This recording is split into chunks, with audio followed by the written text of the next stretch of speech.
Electricnick, No Direction Home. Written by Nick Butt and Richard Maris. Narrated by Nick Butt and Celine Hispiche.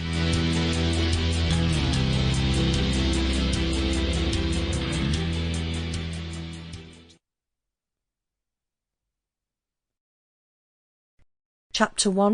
In 1962, the Beatles were signed by George Martin and released their first single, Love Me Do. In Harvard, Massachusetts, Professor Timothy Leary was advertising for volunteers to take LSD for $1 an hour.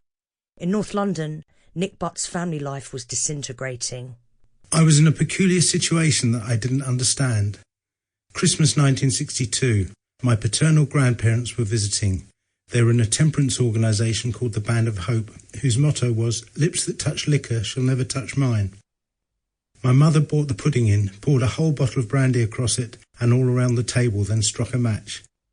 As the flame spread across the carpet and up the curtains, she started shouting at her mother and father-in-law to eat it all up. Shortly after that, she was taken off to the Knapsbury Secure Psychiatric Hospital, and I can remember having to take the bus to collect her from there. The highly educated, lucid woman I had known was gone.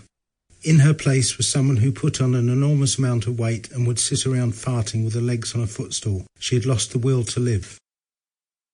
Father never left, but from my early teens he was rarely there. He was a nuclear physicist and seemed to spend all his time either lecturing or staying overnight at his university, taking readings from his experiments. That's what he said anyway. What it meant to me was that I saw him very infrequently. I was always in bed before he got home and had gone to school before he got up. I saw him so little that my memories consisted of specific incidents. One day I saw him driving along in his Javelin sports car and he stopped to pick me up. I hadn't seen him for what seemed like months at that stage. One year he took us on holiday to Cornwall, then disappeared. 10 days later he reappeared and took us home. In hindsight, I can understand why he was reluctant to spend any amount of time at home, as Mother's mood swings had become impossible to predict.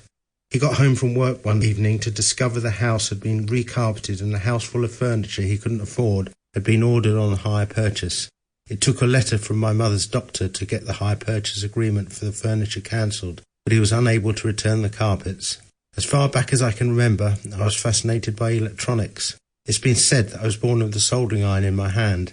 In the mid-1950s, our house had DC power and 5 or 15 amp electricity sockets without safety covers. My father would often stick folded wires into them, and I followed suit one evening while demonstrating to an elderly babysitter how to turn a clockwork train into an electric one. When I touched the wires on to the train wheels, there was a huge flash, fuses blew, and we sat in the darkness for a few hours until my parents returned.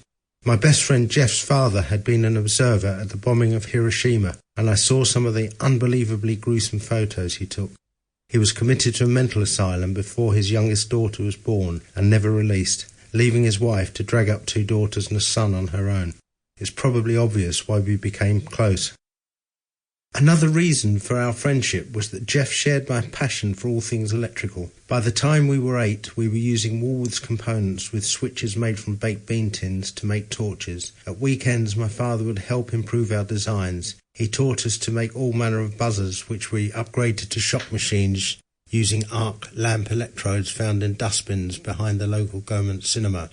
When we were 12, we fitted electric curtains in Jeff's bedroom using a reversible electric motor and buttons from an old valve radio.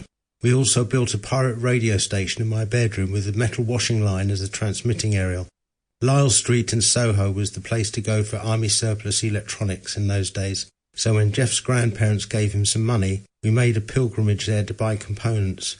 We used them to build a portable record player, and I can clearly remember sitting on the southbound platform at Highgate Station, waiting for a train and playing... Sample complete. Ready to continue?